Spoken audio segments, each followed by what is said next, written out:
하고 좀 이어지는 부분이 있는데, 그것은 하나님과 관계를 맺는 것이고, 두 번째 뭐냐면 우리가 할 수 있다라는 그런 실천에 대한 내용입니다. 먼저 이 오늘 설교를 준비할 때 시대의 소망 73페이지에 바로 예수님에 대해서 이렇게 기록해 놨어요. 제가 읽겠습니다. 예수는 우리의 모본이시다. 예수의 유년생애의 교훈은 주목하지 않고 지나치면서 그의 공생의 기간에 대하여 관심을 집중시키는 사람들이 많이 있다. 그러나 그가 모든 유년들과 청소년들의 모본이 되신 곳은 바로 그 가정생활에서였다. 뭐라고 이야기하냐면은, 우리가 예수님에 대한 많은 일들에 대해서 보지만은 예수님의 유년 시절도 배울 점이 있을까요, 없을까요? 있어요. 여러분, 제가 그래서 이번 한 주 동안 무엇을 봤냐면 시대의 소망에 예수님에 대한 부분을 좀 많이 봤어요. 그러면서 이 시대의 소망에서 너무 많은 내용들이 있었기에 몇 부분과 주제에 맞는 부분을 하나로 통일시켜서 오늘 말씀을 전하려고 합니다. 예수님께서 사신 곳은요, 어디였어요? 나사렛이요. 그래서 성경에서는 이 나사렛에 대해서 자주 나옵니다. 예수님을 항상 이름 부를 때 사람들이 이렇게 불렀어요. 나사렛 예수. 그 한마디에 사람들이 다 실망했어요. 그래서 성경에서 요한복음 1장 46절 한번 읽어볼까요? 같이 읽겠습니다. 시작. 나다나엘이 이르되 나사렛에서 무슨 선한 것이 날 수 있느냐. 예수님이 태어나신 곳은 딱 봐도 실망스러운, 이름만 들어도 실망스럽고, 이름만 들어도 그 사람을 만나고 싶지 않은 지역에서 예수님이 탄생하셨습니다. 나사렛은 실은 가난한 이방인들과 여러 사람들이 섞여 사는 할렘가였어요. 제가 실은 예전에 캐나다를 갔었는데, 캐나다 밴쿠버에 있는데 어떤 그 외국인이 저한테 이렇게 얘기했어요. 너 밴쿠버 여행할 때 반드시 이 지역은 피해서 가라는 거예요. 그래서 그 지역을 내가 어떻게 하냐고 얘기하니까, 그 지역을 몰라도 그 분위기만 보면 그 지역인지 알 수 있을 것이라고 그러는 거예요. 근데 제가 가다가 그 지역을 들렸어요. 근데 바로 알 수가 있었어요. 제가 왜 깜짝 놀랐던 거는 할렘가였는데 그 지역에 그 지역만 되니까 막 신문지가 날아다니고 사람들이 다 텐트나 엎어져 있는 거예요. 그리고 무슨 일이 있었냐면, 제가 가다가 이제 화장실을 이제 들리려고 이제 카페에 들어가서 화장실을 문을 열었는데 마약하는 사람이 있었어요. 실은 할렘가는 희망이 없는 곳입니다. 그곳에는 범죄가 가득하고 그날을 위해서 때로는 훔치고 때리고 마약에 중독된 사람들이 살고 있습니다. 그래서 실은 예수님께서 사셨던 그 동네는 희망이 없는 동네였어요. 우울했고 도둑질과 범죄가 우글거렸던 그러한 나사렛에서 누가 태어나셨다고요? 예수님이 태어나셨죠. 그래서 사람들은 이 나사렛이라는 이름만 들어도 별로 희망이 없어 보였죠. 그래서 실은 여기 이 부분에 있어서 이렇게 주석하고 있습니다. 그리스도는 이 세상에 살았던 사람 중에서 유일하게 죄 없는 분이셨다. 그러나 그는 거의 30년을 나사렛의 사악한 사람들 가운데서 사셨다. 예수님이 얼마나 사셨어요? 사악한 곳에서?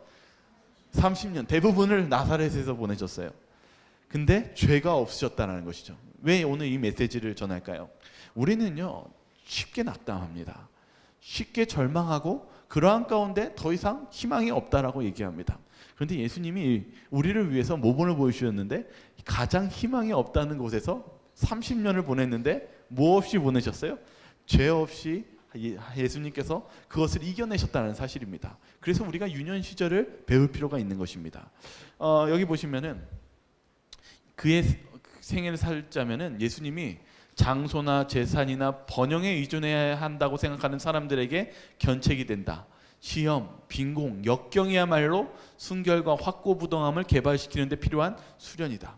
예수님이 무엇을 얘기하고 싶었냐면, 뭘 가지고 있어야 되고 내 환경이 좋아야 되고 무언가가 있어야지만이 내가 성공할 수 있고 좀 더 좋은 신앙을 할 수 있다라고 생각하지만, 그거는 잘못된 생각이라는 것입니다. 예수님은 그런 어떤 환경과 장소와 반영이 없는 곳에서 무엇으로 또한 성장하셨다라고 얘기하냐면, 시련과 빈곤과 역경이야말로 우리에게 신앙에 순결하게 하는데 필요한 무엇이었다고요?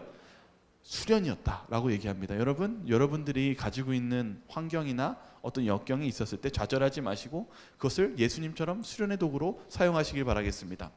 그래서 오늘 실은 에스겔 강해에서의 마틴 로이드 존스 목사는 이렇게 얘기했습니다. 많은 사람이 이 문제에 걸려 넘어집니다. 아무리 바벨론에 끌려가도 거기서 그대로 있다면 아무 소용이 없습니다. 치유, 회개의 과정이 필요합니다. 에스겔에서도 이 절망하고 낙담하는 가운데 있었을 때 가만히 있었다면은 아무런 발전이 없을 것이라는 것입니다. 신앙도 마찬가지입니다. 우리가 절망하고 낙담하고 내 인생이 왜 이래? 잘못 태어났어라고 하는 그 상황에 멈춘다면 우리는 아무런 발전이 없습니다. 그러나 우리가 예수님을 믿는다면은 무엇이 필요하다는 것을 아냐면 치유와 회복의 과정이 필요하다는 것을 잊지 마시기 바랍니다. 그래서 복음이 있는 것입니다. 그래서 저는 이 말을 참 좋아했어요. 뭐라고 적혀있냐면 복음은 항상 그러나에서 시작됩니다.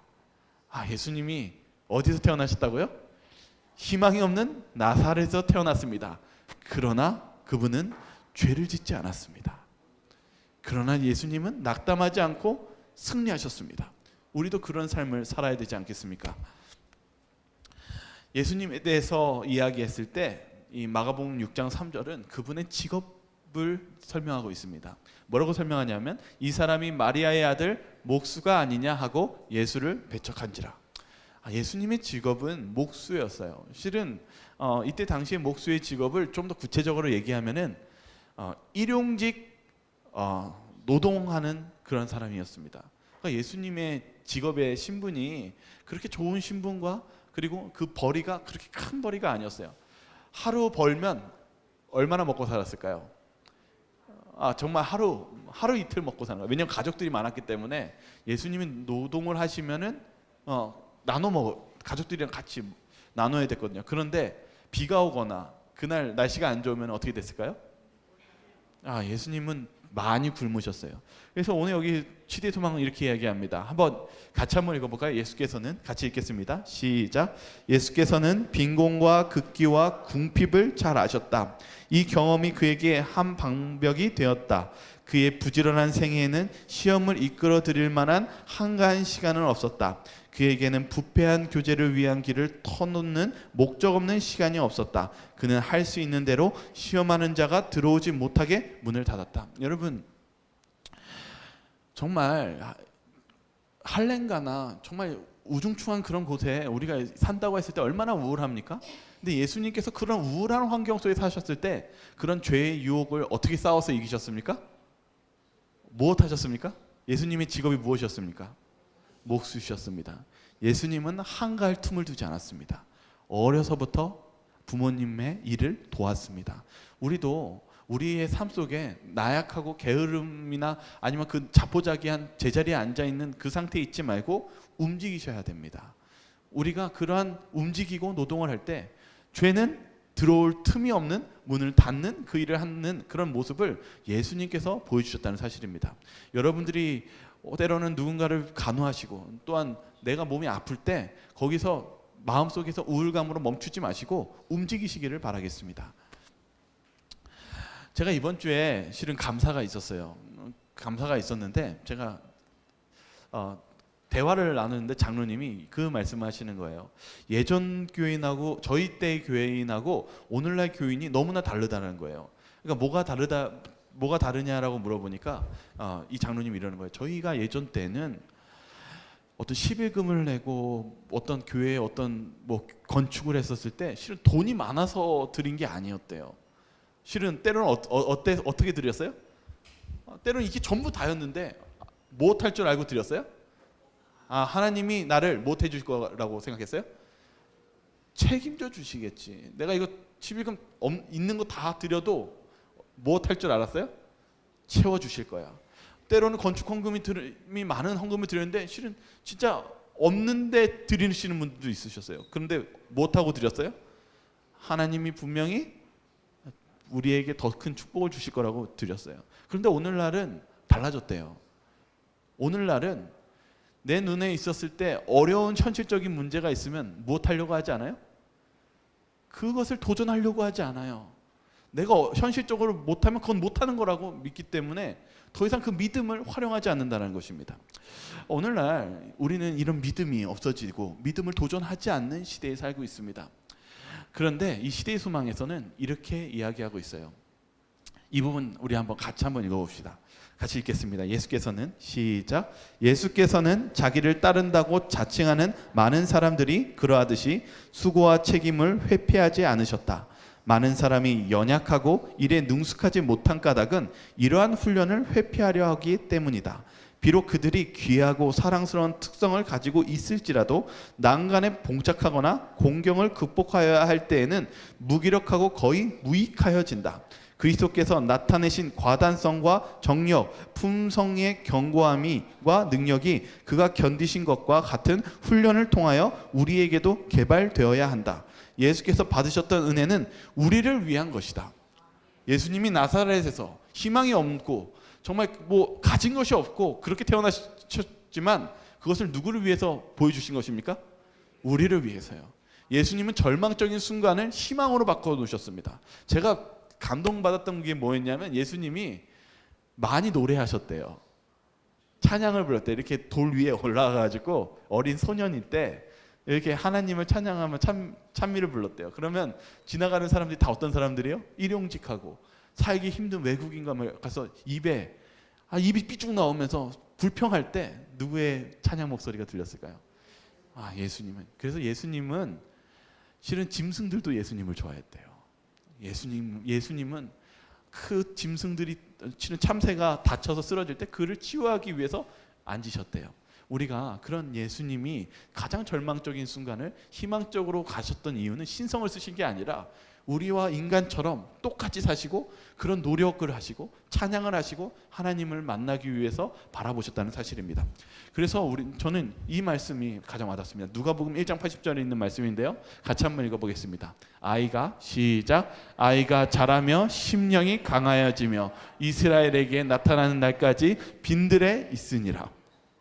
예수님이 어떻게 자랐다고요? 아이가 자라며 심령이 어떻게 됐다고요?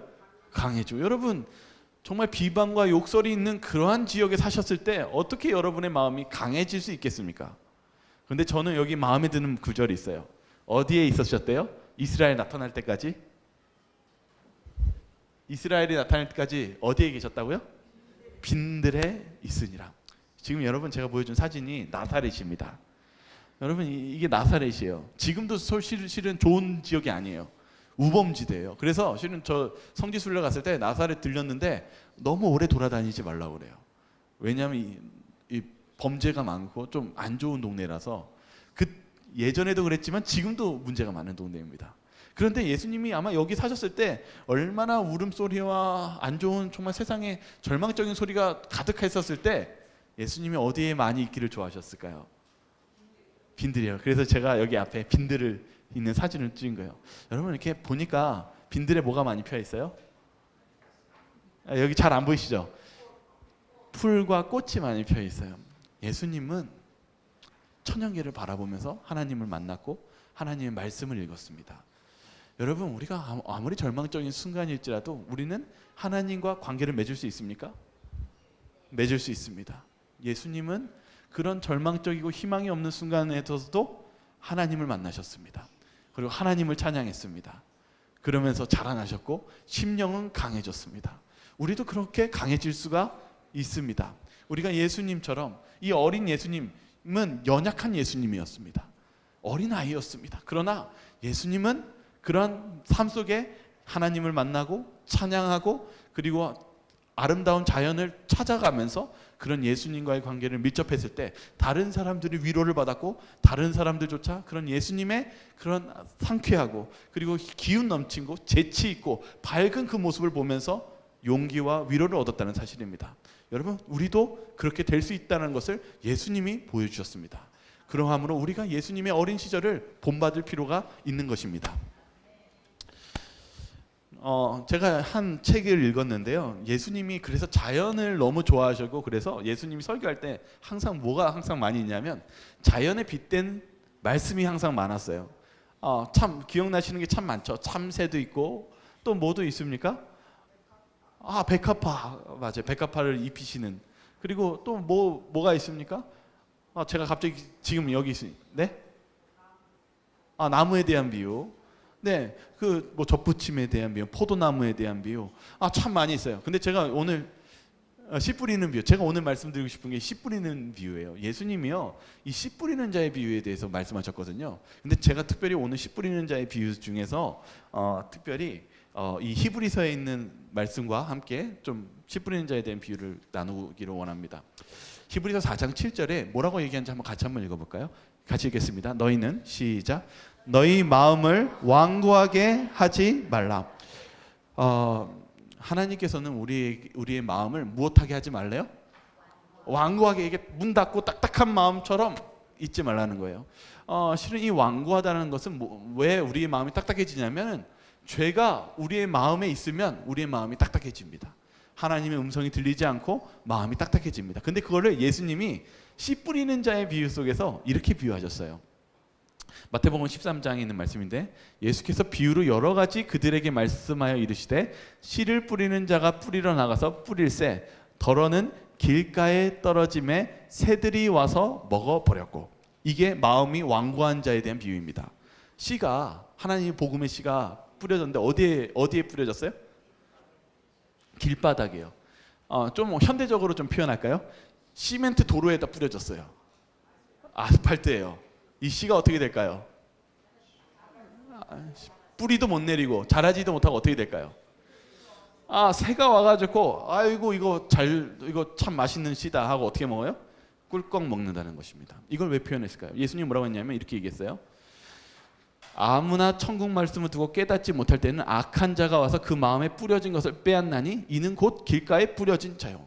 우리가 마음을 닫고 완고해지면은 사단이 와가지고 금방 우리의 마음을 우리를 어떻게 해버립니까? 자라지도 못하고 먹기는 그냥 사단의 밥이 되어버린다고 이야기합니다. 여러분, 우리가 힘들고 어려울 때 우리의 마음을 죄로 완악하게 하지 마시고 주님 앞에 펼치시기 바랍니다. 우리가 그렇게 하지 않는다면 우리는 금방 사단의 밥이 되어버리게 말 것이고, 우리가 더욱더 하나님께 가까워져서 해방되지 못하고 죄의 노예가 될 수 있다는 것을 예수님께서 비유를 통해서 경고하셨다는 말씀입니다. 그래서 오늘 우리가 예수님처럼 좀 닮아가는 삶을 사시면서 도전하시길 바라겠습니다. 그래서 제가 오늘 한 동영상을 또 하나 보여드릴게요. 어떤 동영상이냐면, 제가 이번 주에 우연하게 또 동영상을 봤는데 너무 우리에게 필요한 말씀인 것 같아요. 한 여인이 있었는데요. 소녀가 있는데, 실은 뭔가 지금 열병이 나고 병에 걸려가지고 실은 식물인간이 되었어요. 근데 그 가족이 그 소녀를 돌봅니다. 그 이야기인데 같이 한번 보시기 바라겠습니다.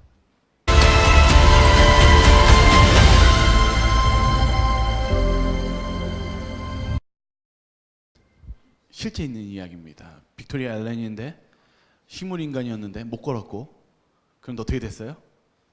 믿음을 잃지 않고, 가족이 믿음을 잃지 않을 때 끝까지 갔을 때 결국은 장애인 올림픽에서 우승을 하고 금메달을 따고, 거기서 포기하지 않고 다른 사람들은 안 된다고 했었을 때 그가 끝까지, 또한 부모님이 포기하지 않고 그들을 재활 프로그램을 시작했을 때 결국에는 걷기 시작했고 뛰기 시작했고, 이제는 그 ESPN의 스포츠 방송의 MC로서 활동하고 있게 되었습니다. 여러분, 포기한다는 거, 절망한다는 거 우리는 모두가 할 수 있는 것입니다. 그러나 우리가 믿고 그리고 그 믿음으로 나아갔을 때는 정말 우리가 상상하기 힘든 놀라운 기적들이 이루어질 수 있다는 사실을 잊지 마시기 바랍니다. 그래서 우리의 신앙이 마찬가지입니다. 예수님이 뭘 하기를 원하셨냐면 포기하지 않고 예수님을 믿고 전진하시기를 원하셨습니다. 그래서 예수님이 희망이 없는 나사렛에서 그 승리를 보여주셨고, 그러한 모습들을 우리가 배워서 할 수 있음을 나타내 보여주셨다는 사실입니다. 예수님께서 이 어린 시절에 있었던 여러 가지 일들이 있었어요. 뭐냐면, 우리는 살면서 예수님이 좋은 일만 있을 거라고 생각했지만 그렇지 않았습니다. 예수님 어린 시절도 힘들었어요. 그래서 몇 가지를 이렇게 나눴는데, 첫 번째 뭐냐면은 예수님이요, 그 바리새인들과 랍비들의 말에 순종하지 않았대요. 그게 적혀 있어요. 뭐라고 했냐면, 그들의 명령에 순종하지 않았기 때문에 분노했다. 그래야 그는 책망과 꾸지람을 받으셨다. 그러나 랍비의 영향은 그의 생애를 괴롭게 만들었다. 그는 그의 소년 시대에서조차도 침묵과 끈기는 인내의 어려운 공과를 배워야 하였다. 왜냐하면 랍비들이 가리킨 것은 성경에 있지 않은 것이었거든요. 예수님께서 이런 충돌이 있었을 때 때로는 랍비들이 뭐라고 했냐면, 너 참 버릇없다. 그래서 부모님 불러가지고 얘 말 안 듣는다고 해가지고 예수님 많이 혼나시고 어려움을 당하셨대요. 그런데 예수님이 어떻게 하셨어요? 항상 겸손하고 그리고 어떻게 했어요? 인내하심으로 그 공가를 지나가셨다고 합니다. 두 번째 뭐라고 적혀 있냐면 자기보다 더 궁핍하게 보이는 사람들을 도와주시기 위해서 종종 그 자신의 음식을 먹지 않으셨다. 그 형제들이 천한 사람들에게 거치게 말할 때 그는 오히려 그들에게 격려의 말씀을 해주셨다. 이런 모든 것이 그의 형들을 불쾌하게 하였다. 형제들이 먹고 살기 힘든데 그 뭐 어려운 그 사람들이 올 때마다 내쫓았나 봐요. 그때 예수님이 어떻게 하셨어요? 자기가 하루 먹고 살기 힘든 그 한 끼의 모든 식량을 가가지고 쾌활하게 그에게 유머러스하게 할 수 있다라고 하면서 용기를 주시면서 자신을 먹을 것을 줬을 때 그 형제들이 불쾌해졌대요. 심지어는 형제들이 나쁜 짓을 하자고 유혹하면 예수님이 어떻게 하셨어요? 아무리 착하고 동생이었고 정말 잘했지만은 죄에 있었을 때는 그것에 대해서 이야기하고 그리고 그 죄에서 빠져나갈 때 예수님이 무슨 별명을 들었냐면 이런 말을 들었대요. 밑에 보시면 그의 인내와 친절은 무엇으로 불렸냐면 소심으로. 너 참 소심하다.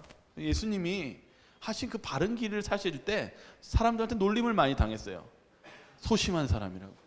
그러한 예수님, 그러면서 예수님이 끝까지 지켜나가신 것에 대해서 이렇게 기록되어 있습니다. 맨 마지막 기인데요. 인간이 한번 읽어볼까요? 시작. 인간이 당하는 온갖 쓰디쓴 슬픔 중에 그리스도께서 맛보지 않은 것은 하나도 없었다. 그러나 시험을 당하실 때마다 그의 한 가지 대답은 기록하였으되라는 말씀이었다. 예수님은요, 친구랑 얘기할 때나 어떤 어른과 랍비랑 얘기할 때 항상 무엇으로만 얘기했냐면 기록되었으되, 하나님의 말씀이 이렇습니다 라고 얘기합니다. 예수님은요, 학교도 못 다녔어요. 그러나 어머니로부터 성경을 읽고 성경을 배웠고 천연계를 통해서 하나님을 만나고 기도하시면서 하나님을 닮아가고 하나님과 교통한 가운데 이 모든 어려움들을 하나님의 말씀으로 승리하셨다는 사실입니다. 오늘 우리의 삶도 그런 하나님의 말씀으로 나아가는 그런 전진이 필요합니다. 그 중에 한 사건이 있었습니다. 그게 바로 예수님이 12살 때의 성전 사건입니다. 예루살렘 성전으로 가셨을 때 누가복음 2장은 이렇게 얘기합니다. 예수께서 12살 되었을 때 그들이 이 절기의 관례를 따라 올라갔다가 그 날들을 마치고 돌아갈 때 아이 예수는 예루살렘에 머무셨더라. 그 부모는 이를 알지 못하고. 이렇게 기록되어 있습니다. 예수님이 성전에 올라가셨던 사건은 이 예수님에게 있어서 중대한 사건이었기 때문에 성경은 기록하고 있습니다. 어떤 사건이었을까요? 예수님은요, 이때 이 부분을 시대의 소망은 이렇게 얘기합니다. 소년 예수께서 처음으로 성전을 바라보셨다. 그는 흰 두루마기를 입은 제사장들이 엄숙한 성전 봉사를 행하는 것을 보셨다. 향연이 하나님 앞으로 올라갈 때 의식의 모든 행사는 자신의 생명과 관련이 있는 듯이 보였다. 그는 조용하고 열심히 어떤 큰 문제를 풀어내시려고 하는 듯이 보였다. 이런 장면들을 명상하는 일에 골똘하여 그는 부모 곁에 머무르지 않았다. 그는 홀로 있기를 원하셨다. 6월절 예식이 끝난 후에도 그는 여전히 성전뜰에 남아 계셨다. 예수님이요, 12살 때 성전에 올라갔을 때 무엇을 느끼셨어요? 엄숙함을 느끼셨습니다. 이 제사 드리는 향기가 곧 누구에 대한 이야기인가를 알게 되셨어요? 네, 그 말씀 속에 있었던 이것에 대해서 우리가 좀 더 알 수 있는 것은 바로 예수님이 홀로 남으셔가지고 그 랍비들과 대화한 내용에서 알 수 있게 됩니다. 예수님께서요, 말씀하셨어요. 그리고 무엇이었냐면 선생님과 대화를 나눴어요. 이 부분을 또한 시대의 소망에서 이렇게 알 수 있게 됩니다. 성전 안에 계신 예수는 하나님으로부터 가르침을 받으셨던 것이다. 그는 받으신 것은 곧 남에게 나누어 주기 시작하였다. 이 선생들에게 메시아의 초림을 지적하는 예언의 말씀과 그때 일어날 사건들에 대하여 질문하셨다. 랍비들은 메시아가 강림하시면 유대 나라는 놀랍게 높임을 받을 것이라고 말하였다. 랍비들은 메시아에 대해서 뭐 어떤 생각을 가지고 있었냐면 메시아가 오시면 무엇 할 줄 알았어요? 맞아요. 그러니까 로마로부터 해방되고 강대국이 될 거라고 얘기했어요. 랍비들조차도요. 근데 예수님이 이 어린 12살 예수님이 뭐에 대해서 얘기했어요? 이렇게 얘기합니다. 예수께서는 이사야의 예언을 제시하시고 그들에게 하나님의 어린 양의 고난과 죽음을 예시하시는 그 성경절들의 의미를 질문하셨다. 이사야서의 메시아 사상은 어떤 메시아를 얘기합니까? 네, 고난 당하신 예수님, 십자가에서 고통 당하시는 예수님, 이게 왕이라는 것입니다. 예수님은요, 저는 오늘 이 예수님의 이 유년 어린 시절을 보니까 뭘 느꼈냐면, 예수님은 철저하게 말씀으로만 사셨습니다. 하나님의 말씀으로요. 그리고 무엇 하시고 계셨냐면, 이 성전의 유월절을 가시면서 끝까지 죽으심에 대해서 준비하고 계셨습니다. 그리고 예수님께서는 그 십자가의 승리를 마침내 다 이루시며 승리로 마치셨습니다. 예수님이 무엇을 보여주신 것입니까? 우리들에게 어떻게 승리하시는지를 방법을 가르쳐 주셨고, 그 승리를 어린 시절부터 준비하셨을 때 한 번도 패하신 적이 없으신 완전한 승리를 이루셨다는 것을 보여주셨습니다. 그것을 보여줄 때 우리가 무엇을 믿을 수 있을까요? 바로 그 사건을 교훈하시기 위해서 이 두 번째 사건으로 넘어갑니다. 바로 마리아에 대한 이야기입니다. 예수님께서 놓고 가신 것을, 예수님을 잃어버린 것을 며칠 동안 모르고 있었어요? 정확하게 성경을 한번 보죠. 실은 성경에서 나흘입니다. 나흘. 그래서 이 마리아가 다시 성전을 찾아서 예수님을 만났을 때 기분이 좋았을까요? 나빴을까요? 그거를 성경을 읽어보면 한번 뉘앙스를 알 수 있어요. 한번 읽어볼까요? 한번 누가복음 2장 48절 읽겠습니다. 시작. 그의 부모가 보고 놀라며 그의 어머니는 이르되, 아이야, 어찌하여 우리에게 이렇게 하였느냐? 보라, 내 아버지와 내가 근심하여 너를 찾았노라. 예수께서 이르시되, 어찌하여 나를 찾으셨나이까? 내가 내 아버지 집에 있어야 될 줄을 알지 못하셨나이까? 하시니. 지금 마리아와 요셉이 화가 난 것 같습니까? 저는 어디서 알 수 있냐면, 아이야, 난 너를 책임지는 부모다라고 하면서 이미 아이야 라고 얘기했어요. 그러면서 뭐라고 했냐면, 내가 근심하여 너를 찾았노라 하면서 꾸짖는 모습을 보이게 됩니다. 근데 예수님이 하신 대답이 중요해요. 뭐라고 했냐면, 어찌하여 나를 찾습니까? 내가 아버지 집에 있어야 될 줄을 알지 못하셨나이까? 이게요, 예수님이요, 실은 어머니 마리아에게 걱정하듯이 얘기한 거래요. 왜 그랬을까요? 그거를 오늘 보려면 시대의 소망을 보면 알 수 있습니다. 시대의 소망을 볼 때 무엇이었냐면은, 마리아가 순간 친척들과 얘기하고 너무 반가워서 누구를 잊어버렸어요? 실은 예수님 돌보는 것조차 잊어버렸어요. 실은 예수님이 누구인지 알았습니까? 이미 천사가 가르쳐줬을 때 예수님이 메시아이고 하나님의 아들이심으로 너희 잘 도와봐야 된다는 그 책임감이 있었어요. 근데 잊어버렸어요. 그때 이 부분에 대해서 시대의 소망은 이렇게 얘기합니다. 예수께서는 요셉과 마리아와만 함께 예루살렘에 돌아가시면서 그들의 마음을 고난을 당하시는 구주에 대한 예언으로 향하게 하기를 원하셨다. 예수님이 마리아에게 깊이 무엇을 향하게 하기 원했냐면, 곧 예수님이 나중에 어떻게 될 것을 준비시키기 원했어요? 십자가에 달려 돌아가실 것에 대해서 준비하시길 원했대요. 이렇게 얘기합니다. 그는 갈바리에서 겪을 당신의 어머니의 슬픔을 덜어주시려고 힘쓰셨다. 예수께서 그의 어머니와 헤어졌을 때 어머니가 사흘 동안 그를 근심하면서 찾은 것처럼 그가 세상 죄를 위하여 희생제물이 되실 때에도 어머니는 다시 사흘 동안 예수를 잃어버리게 될 것이었다. 그리고 그가 무덤에서 부활하실 때 그의 슬픔은 다시 기쁨으로 변하게 될 것이었다.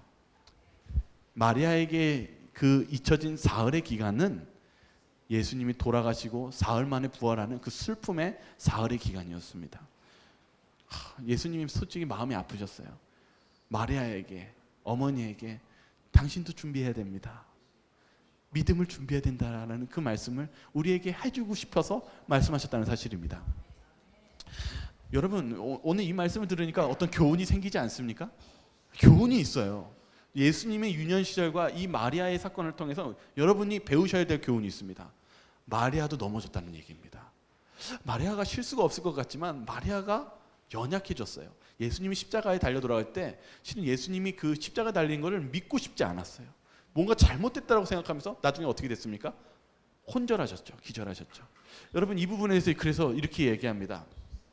무엇에 대해서 얘기하냐면은, 이 부분 정말 중요해서 제가 좀 길지만 남겨놨거든요. 한번 읽어보겠습니다. 다 같이 한번 읽어볼까요?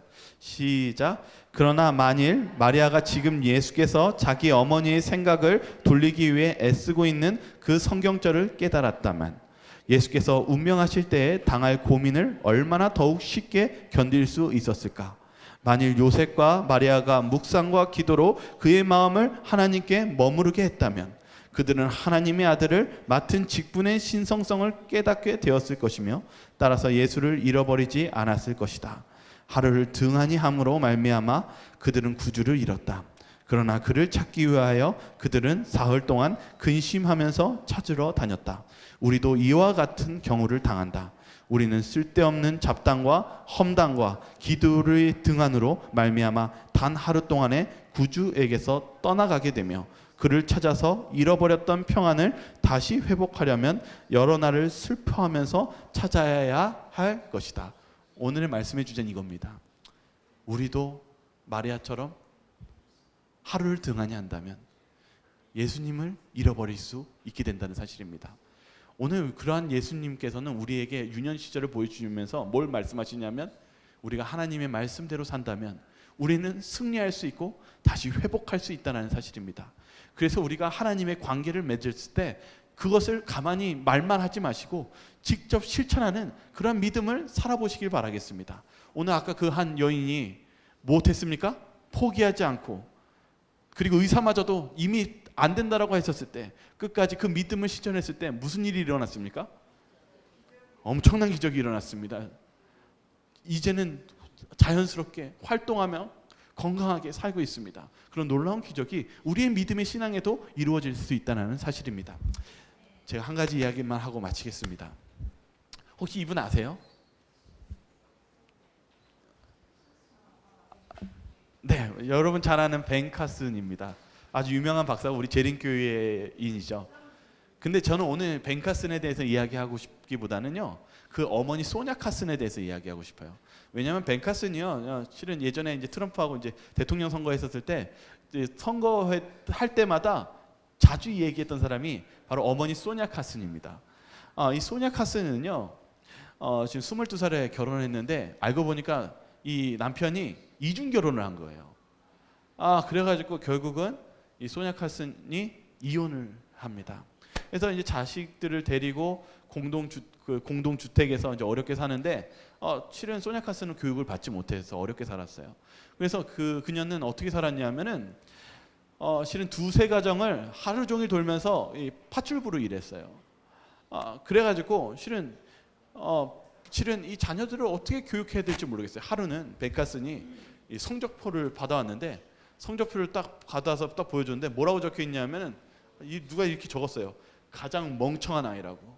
어머니가 소냐 카슨이 뭘 느꼈을까요? 얼마나 많은 슬픔과 절망을 느꼈을 거예요. 실은 때로는 이 일을 하는데 이 가정 파출부로 일하기 때문에 때로는 집에 돌아올 수도 없는 상황이었어요. 여러분, 이렇게 어떻게 보면은 이 정말 예수님이 사셨던 그런 낙담되는 그런 할렘과 같은 곳에 만약에 그렇게 살고 있었던 이 소냐 카슨이 있을 때 이 문제를 어떻게 극복해낼 수 있었을까요? 이 소냐 카슨이 하나님께 기도했어요. 그리고 하나님께 지혜를 달라고 기도했습니다. 소냐 카슨이 재림교인이라는 것도 아시죠, 여러분들이요. 근데 이 소냐 카슨이 어떻게 했냐면은 벤 카슨을 데리고, 아들이 또 있었어요. 이제 둘을 데리고 뭐라고 했냐면은 이 소냐 카슨이 이제 기도하면서 지혜를 달라고 했을 때 그 가정주부에 있었던 데는 다 부유한 사람들이었거든요. 그 사람들을 관찰했대요. 그러면서 어떻게 성공하는 것인가 그걸 보고 나서 기도한 가운데 이렇게 얘기했대요. 자녀들한테, 엄마가 너희들에게 해줄 수 있는 건 없지만 도서관에 가가지고 매일 한 주에 2권씩만 책을 읽어라. 그리고 독후감을 나한테 써서 보여달라고. 그러고 하나님께 기도하자. 그리고 이렇게 얘기했어요. 그가 인터뷰한 내용인데 뭐라고 했냐면은 최선을 다하기 위해 배워라. 나머지는 하나님께서 해주실 것이다. 참 이 어머니가 참 우리 신앙적인 말을 해주죠. 벤 카슨에게 낙담하지 마. 네가 너무 불우하고 돈도 없고 교육도 못 받았다고 가장 멍청한 아이라고 하지만은 하나님께 맡기고 순종하고 한번 살아보자. 그러면 성공할 수 있다라고 아예 확신을 심어줬대요. 반드시 성공할 거고 가장 위대한 사람이 될 거라고요. 벤 카슨이 어떻게 됐습니까? 벤 카슨이요, 예일대의 장학생으로 합격하고 그리고 나서 존스 홉킨스 대학의 유명한 외과 의사가 되고 최초의 샴쌍둥이를 분리한 유명한 의사가 됩니다. 제가 최근에 보니까 이 벤 카슨이, 이 다른 서적인데 우리 교회 서적이 아닌데 뭐라고 적었냐면 교과서의 수록 도서래요. 이 벤 카슨이요. 저 이거 보고 놀랐어요. 여러분, 이 벤 카슨이 실은 아주 불우하고 어떻게 보면은 정말 성공할 수 없는, 희망이 없는 곳에 있었습니다. 그러나 그 어머니가 그의 아들에게 하나님을 믿었고 하나님의 말씀대로 순종하며 살아가고 그렇게 도전했을 때 분명히 하나님께서 이 모든 것을 해주시고 책임져 주실 것이라고 했었을 때 그런 놀라운 일들이 일어난 것처럼 우리들에게도 그런 하나님의 믿음의 실천을 해보시지 않겠습니까? 여러분, 우리가 그런 믿음의 실천을 하신다면 하나님께서는 우리를 승리로 이끌어 주실 것입니다. 그런 저와 여러분들이 그런 하나님의 믿음을 도전하시고 실천하시면서 그런 놀라운 하나님의 영광을 나타내시는 저와 여러분들 되길 바라면서 오늘 말씀을 마치도록 하겠습니다.